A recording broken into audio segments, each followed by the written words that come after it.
Good morning ધોરણ 2 ના વિદ્યાર્થી મિત્રો, આજે આપણે કલોલ વિષયમાં તમારી સ્વાધ્યાય પોથીના પેજ નંબર 9 ઉપર જે 8મો પ્રશ્ન આપેલો છે કે સાચો વિકલ્પ પસંદ કરી અને ખરાની નિશાની કરો, તે પ્રશ્ન આજે આપણે કરવાનો છે.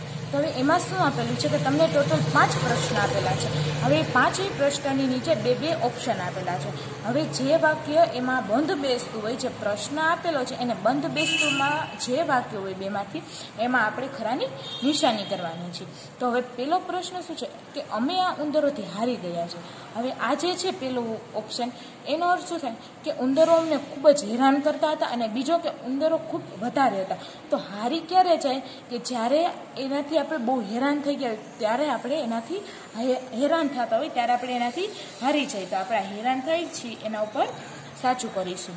પછી વાસળીવાળો નદી ઓળંગી ગયો. હવે ઓળંગી જવું એટલે શું થાય કે નદીના એક કાંઠાથી બીજા કાંઠા સુધી પહોંચવું.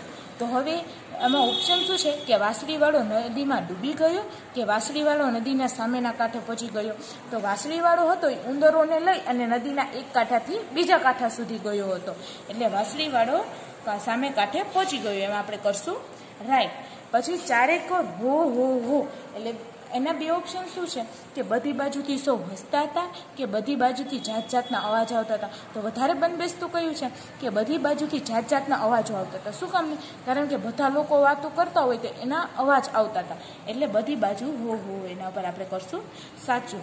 પછી ઉંદરો સઘળા ટાળો તમે, એટલે ઉંદરો એટલે ઉંદરો, પછી સઘળા એટલે બધા, ટાળો એટલે દૂર કરો, અને તમે. તો હવે એમાં બે ઓપ્શન શું છે કે ગામમાંથી બધા ઉંદરો તમે લઈ જાઓ કે ગામમાંથી બધા ઉંદરો તમે મૂકી જાઓ. હવે સાચું શું? ટાળો એટલે લઈ જાઓ. લઈ જાઓ એટલે પેલો ઓપ્શન શું છે એના ઉપર આપણે ટીક કરશું કે ગામમાંથી બધા ઉંદરોને તમે લઈ જાઓ. પછી છાનો માનો ચાલ્યો છે. છાનો માનો એટલે કંઈ બોલ્યા વગર ચાલ્યો છે. તો હવે એના બે ઓપ્શન શું છે?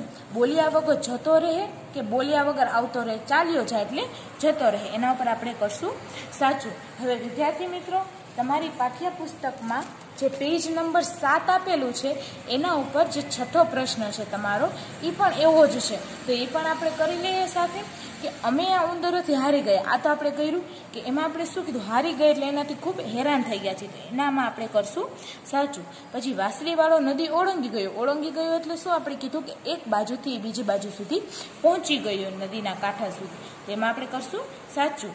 ચારેકોર હો હો હો, એટલે બધી બાજુથી જાત જાતના અવાજ આવતા હતા. આજનું આપણું હોમવર્ક થઈ ગયું પૂરું. અસ્તુ.